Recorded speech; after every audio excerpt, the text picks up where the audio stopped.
mun naa nag nga toog en tant que partenaire nga ni ma plan d'affaires bii laa bëgg a def si yow état li nga bëgg a def on importe 1,2 jusqu'à 1,5 million de tonnes de riz man Dagana ABC su ngeen ma jàppalee man damay engagé wu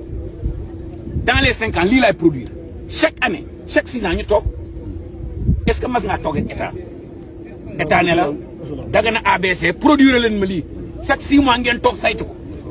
loolu su ma su la am pourquoi man moo war a mën a jëlee l'argent du contribuable di la dimbale su doxee xaw ma su doxee xam xaw ma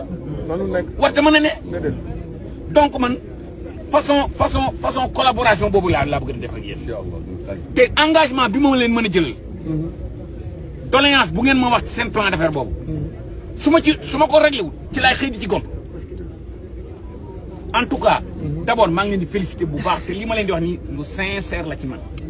vous ne pouvez pas imaginer joie